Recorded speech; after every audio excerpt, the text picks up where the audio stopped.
Hello friends, fin ideas में आपका स्वागत है। इन्वेस्टमेंट करते समय पे हमारी क्या एक्सपेक्टेशंस होती हैं? हमारी एक्सपेक्टेशंस होती हैं कि जहां मैं पैसा इन्वेस्ट करूं, वो पैसा लॉजिकल रिटर्न्स भी जनरेट करे और साथ ही साथ में सेफ्टी भी मिले। पर एक नॉर्मल इन्वेस्टर जब अपना पैसा इन्वेस्ट करता है तो उस इन्वेस्टमेंट जर्नी में कहां भटकता है? आइए ऐसे 5 बड़े रीजंस को समझते हैं ताकि हमारे जीवन में कभी भी ऐसे पॉइंट्स ना आए। सबसे पहला पॉइंट आता है कंपैरिजन।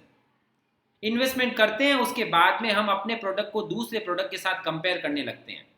कंपेयर करना इज गुड, इससे हमें अपने आप को और ज़्यादा इवोल्व करने का मौका मिलता है। पर नॉर्मली ये कंपैरिजन हमारे लिए नेगेटिव तब बनती है जब हम केवल एक ही पर्सपेक्टिव से उसे कंपेयर करने लग जाएं।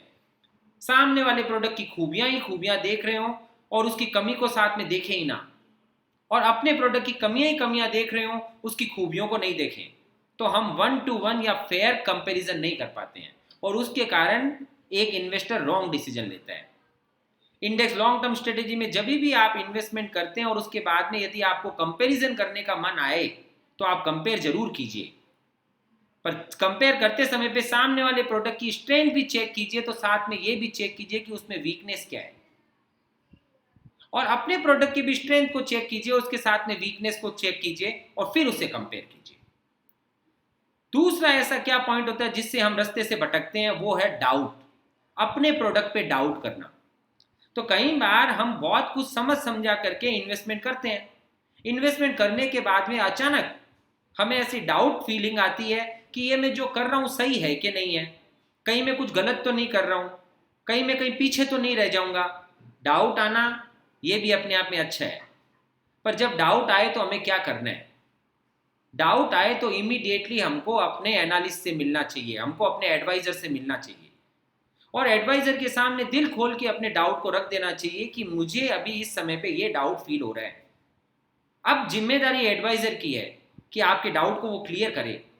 या तो वो ये बताएंगे कि आप जो समझ रहे हो वो समझना सही है, और या फिर वो आपको ये बताएंगे कि आप यहाँ पे इस पर्सपेक्टिव को ध्यान ही नहीं दे रहे हैं, इसके कारण ये डाउट आपका खड़ा हुआ है, और फिर वो आपके डाउट को क्लियर करेंगे।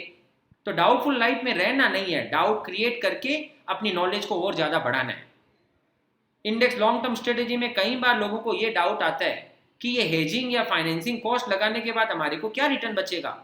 हमें अच्छे से समझना है कि ये हेजिंग और फाइनेंसिंग कॉस्ट लॉन्ग टर्म के लिए हमारे लिए एसेट ही बन रही है, जो हमारे रिटर्न्स को और ज़्यादा ज़बरदस्त तरीके से बढ़ाती है। पास्ट डेटा इसको ऑलरेडी प्रूव कर रहा है। जरूरत केवल इतनी होती है कि हमें अपना पर्सपेक्टिव लॉन्ग रन का रखना होता है। तो जब भी ऐसा डाउट आए, अपने एडवाइजर से तुरंत बात करें। पॉइंट नंबर 3, तीसरा वो पॉइंट जिसके कारण एक लॉन्ग टर्म इन्वेस्टमेंट जर्नी बीच में भटकती है, वो है लेजीनेस, आलस। जिस समय पे जो एक्शन लेना होता है उस समय पे यदि हम वो एक्शन ना लें तो तुरंत ही एक अच्छा प्रोडक्ट हमारे लिए खराब बन जाता है।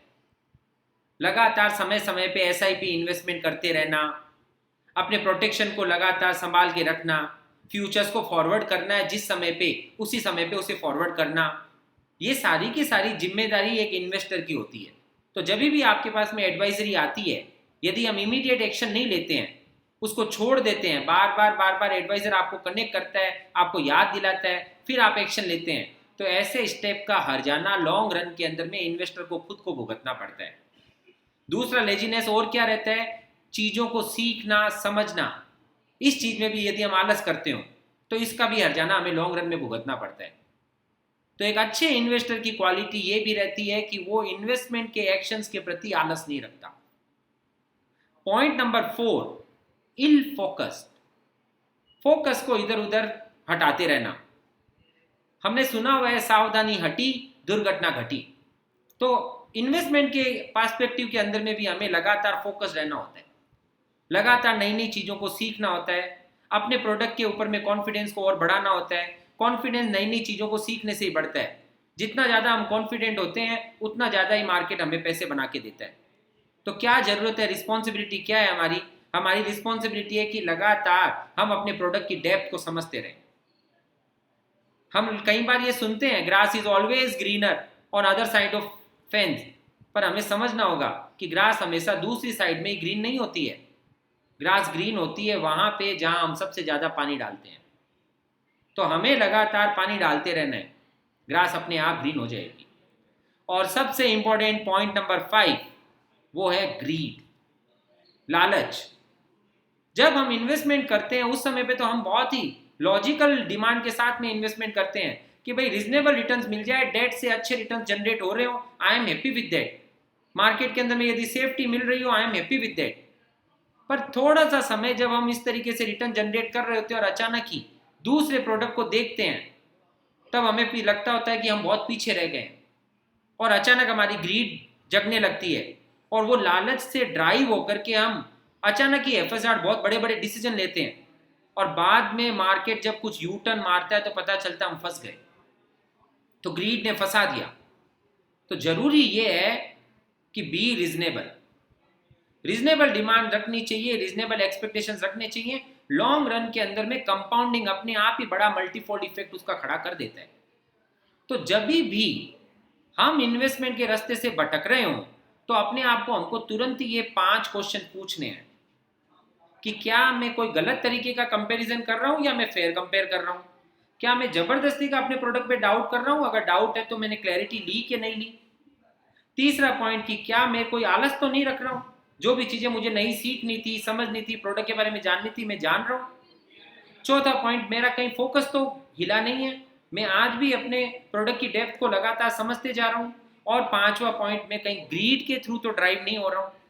अगर ये पांचों जगह पे आप नॉर्मल हैं और उसके बाद में यदि आपको कोई डिसीजन लेने का एक्सपेक्टेशंस आ रहा है या कुछ इच्छा हो रही है तो आप आगे बढ़िए।